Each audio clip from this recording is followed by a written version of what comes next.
あなたが見ている現実は本当に全てなのだろうか。太陽系の最果て、凍てつく闇に広がるカイパーベルト。公式には太陽系創生の謎を秘めた氷と岩石の領域とされている。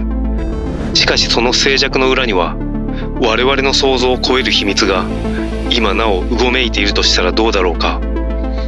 もしそこが宇宙の深淵への入り口であり、人類が決して踏み越えてはならない境界線であるとしたら、 NASA の探査機が記録した物理法則を嘲笑うかのような天体の異常な挙動、突如として発生する説明不能な通信途絶、そしてその境界線の向こう側を知り生還したと語る女性がいる。その名はレベッカ・ローズ。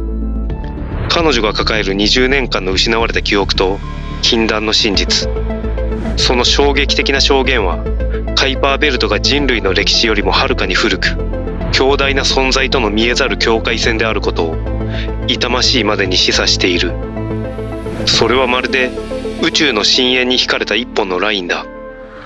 そしてそれはまた我々自身の認識の限界を冷ややかに映し出しているのかもしれない。この話は単なる宇宙のミステリーではない。それはあなたの現実そのものが根底から試されることになる物語である。ミステリーハンターハンドくん。こんにちは、ハンドくんです。小太郎です。ハンドくん、今回のカイパーベルトってなんや？カイパーベルトとは太陽系の外側に広がる氷や石のかけらでできたたくさんの小さな天体が密集してる場所なんだ。実は冥王星もその中を漂ってる。冥王星って太陽系の一番端を周回しとるやつやな。そんな遠いとこに天体がいっぱいあるんか？その通り。でもその遠い場所で僕たちの常識が通用しない出来事が起きてる可能性があるんだ。 NASA の公式発表の裏側で。 NASA の裏側か。今回は何が出てくるんや？ UFO か？ UFO も関係なくはないけど、今回はもっとスケールが大きいカイパーベルトで見つかった奇妙な天体、そして秘密の宇宙プログラムに関わっていたと証言する女性の話なんだ。秘密宇宙プログラム？なんやそれ。映画みたいな話やな。そのプログラムって一体何なんや？簡単に言うと、長期間任務として太陽系の果てに送り込まれて帰ってくるっていうこと。イントロで名前が出たレベッカさんはその生還者なんだ。彼女が言うには、カイパーベルトが単なる氷の天体の集まりではなくて、人類の知らない宇宙の法則や異星人との駆け引き、そして隠されたテクノロジーが渦巻く文字通りのフロンティア、いや戦場である可能性を示唆している。なんかスケールがでかすぎて想像つかんな。それは本当の話なんか？そこが今回のポイントだ。科学的な観測データと個人の衝撃的な証言、その間に隠されている真実を探っていく。それによってその先に僕たちの現実とは何かという問いが浮かび上がってくるはずだ。現実か。興味深いな。まずとても大事なこととして、今回はただの陰謀論と片付けてしまうにはもったいないお話だということです。なぜなら NASA の探査記録や観測データの中に説明不能な異常が複数、そして連続的に起きているという事実があるからです。そしてこのお話の本質には僕たちにも関わる強烈な気づきが存在します。この物語は前編後編の2部構成となっています。まず今回の前編では科学が捉えながらも未だ説明できない異常の数々を見ていきます。そしてそれは後編で明かされる衝撃の告白へと至る避けがたい序章なのです。待ちきれんで。じゃあまずは NASA の探査機が遭遇した奇妙な出来事から見ていこう。ニューホライズンが見た何か、それは警告なのか。物語は NASA の輝かしい功績のそのすぐ裏側から始まる。2015年、探査機ニューホライズンが冥王星に到達し、人類の宇宙探査における歴史的快挙を成し遂げた。誰もが称賛する偉業である。しかしその栄光の航海の中で、そしてさらにその先の新宇宙において、ニューホライズンはありえないものと遭遇し、原因不明のトラブルに見舞われた。まるで宇宙の深淵がこれ以上は踏み込んではならないと警告するかのようである。その不穏な前触れは、実は打ち上げよりもずっと前、1994年にすでに観測されていた。場所はカナリア諸島。天文学者マイケル・アーウィンとアンナ・ジッコフが太陽系の果てカイパーベルトで異常な天体を発見した。その天体の直径はわずか 40km。ちょうど小さな都市くらいの大きさに過ぎない。にもかかわらず、なんとそれは1周5時間半という驚くべき速さで自転していた。これは宇宙の常識では到底ありえない。通常であれば、これほど高速で回転する天体は、自らの遠心力でとっくにバラバラに崩壊しているはずである。彼らはこの謎の天体をアラウンと名付けた。ウェールズ神話に登場する冥界の神にちなんだ名前である。まるであの世からの使者のようなその存在は、我々の理解を超えた何かを感じさせた。もしかすると、それはこの先に起こる出来事をあらかじめ知らせていたのかもしれない。そして運命の時がやってきた。2016年4月、冥王星探査を終えたニューホライズンが、いよいよカイパーベルトの奥深くで、アラウンへの接近観測を試みることになったのだ。長年の謎、なぜ太陽系の果てで、あれほどの速度で回転する天体が存在するのか、その答えがついに明らかになる時が来たと、世界中の科学者たちが息を飲んで見守っていた。そしてまさにその瞬間、地球との通信が完全に途絶えた。ニューホライズンは CPU セーフィングイベントと呼ばれる非常事態モードに入り、自らのシステムを強制的にシャットダウンしてしまったのだ。NASA の公式発表は、予期せぬ技術的トラブルによるもの、原因はソフトウェアの不具合というものだった。しかし内部からは、それとは全く異なる声が密かに囁かれていたという。NASA の上司があるエンジニアに向かって聞いた。これは本当に故障なのか？いいえ、これは単なる故障ではありません。何者かが意図的に通信信号を妨害している可能性があります。まるで私たちが見てはならないものに近づいていることに気づき、それを知られたくないとでも言わんばかりに。アラウンの異常な回転、それは SF の世界で語られるスピン重力、つまり人工的に重力を生み出す高度な技術によるものなのかもしれない。人類にとっては副作用が大きすぎて実用化できないとされる技術を誰かが、あるいは何かがいともたやすく使いこなしているのだろうか。もしアラウンが自然の産物ではなく古代に作られた人工物、そして今も動き続けている監視装置のような存在だとしたら、その存在や技術が人類に知られては困ると考える何者かが裏で動いていた可能性は否定できない。しばらくの沈黙の後、ニューホライズンはまるで何事もなかったかのようにシステムを再起動し、再び旅を続けた。 NASA はこの探査ミッションを成功として公式に締めくくった。しかしあの一時的なシャットダウン、その本当の原因は今もなおカイパーベルトの闇の中にあり、謎のベールに包まれたままである。そしてこの冷たく静まり返った宇宙の果てで我々の常識を覆すような存在はアラウンだけではなかった。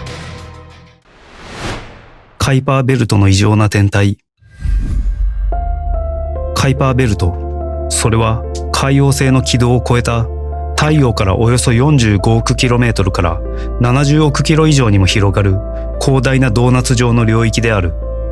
この場所には太陽系が誕生した頃の物質がほとんど手つかずのまま極寒の宇宙空間に氷漬けとなって残されていると考えられており、太陽系の化石とも呼ばれている。このベルトの存在は天文学者ケネス・エッジワースやジェラルド・カイパーによって予言されていた。そして1992年、ついに最初の天体 KBO カイパーベルト天体が発見され、その存在が現実のものとなった。かつて第9惑星として親しまれていた冥王星も、現在ではこのカイパーベルトに属する最大級の準惑星の一つとされている。この広大で人類にとってはまだほとんど手つかずの宇宙のフロンティアには、無数の彗星や小惑星、そして準惑星が存在すると考えられている。それらの多くはケプラーの法則に従って予測可能な軌道を描く、いわば普通の天体である。しかしその中にはまるで自然の法則を無視しているかのような科学では説明がつかない動きを見せるものも存在する。まるで自らの意志で動いているかのように、あるいは何者かの手によって意図的に導かれているかのように、それらの異常な天体は我々に静かに問いかけているのかもしれない。この宇宙には人類以外にも知的な存在がいると。例えばドラッグという名で知られる天体 KBO-2008KV42、 その名前は壁を垂直に歩くとされる吸血鬼ドラキュラにちなんで付けられた。なぜそんな名前がついたのか。この天体は直径およそ 48km、 小さな都市ほどの大きさを持つ彗星である。そして驚くべきことに、太陽系にある他のすべての惑星や主要な天体とは全く逆方向に公転しているのだ。つまり逆行しているのである。だがそれだけではない。太陽系の惑星たちがほぼ同じ平面上を回っているのに対し、ドラッグはその面から大きく外れ、垂直に近い103度という極端に傾いた軌道を描いている。もしこれがただの偶然によって生まれた軌道だとすれば、天文学者たちがどれだけ計算しても説明がつかないほど極めてありえない確率の奇跡となる。この天体の存在は巨大な謎であり、太陽系がどのようにして生まれたのかという理論に大きな疑問を投げかけている。これは一体どこから来たのか、そして何に導かれてここに現れたのか。最近科学界でプラネット X と呼ばれている仮説上の巨大惑星が話題になってきてる。これらの存在は単なる憶測の域を超え始めてるんだ。うわ、出たな。プラネット X か。オカルト好きにはおなじみのあれやないか。そう。でもこれは陰謀論者だけの話じゃない。実際に科学者たちがその存在を本気で疑ってるんだ。NASA レベルの話なんか。そう。カイパーベルトの外縁にある天体たちがまるで見えない何かに引っ張られているかのように軌道が揃ってるんだよ。偶然やなくてか？そう、偶然じゃないんだ。観測データからは明らかに何か巨大なものがそこにあるって示されてる。それってどれぐらいでかいんや？地球の5倍から10倍の質量を持つ巨大な岩石惑星か、もしくは光をほとんど出さない褐色矮星じゃないかって考えられてる。褐色矮星って太陽になり損ねた星やったな。そう、その通り。だから光が弱くて直接観測はめっちゃ難しいんだ。でもその重力が周辺の天体の動きに影響を与えてるって考えられてる。科学者がそう言ってるなら、これはもうオカルトやないってことやな。そうなんだよ。 NASA 自身がその存在を真剣に探し続けてる。これはもうオカルトを超えてる。やっぱあるんか、ニビル。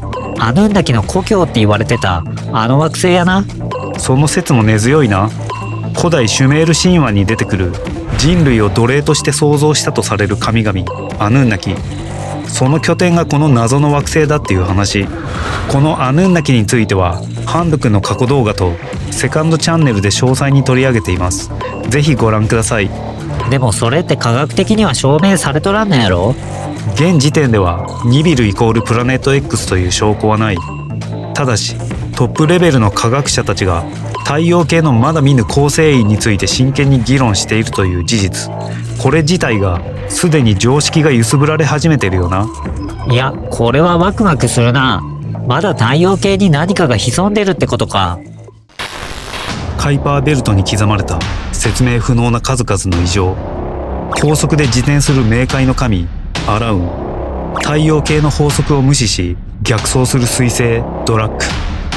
深淵に潜む巨大な影プラネット X。 そして NASA の探査機を襲った不可解な沈黙。これらは単なる宇宙の気まぐれなのか、それとも我々がまだ知ってはならない領域に引かれた境界線の証なのか。その答えへつながる鍵は一人の女性によって今開かれようとしている。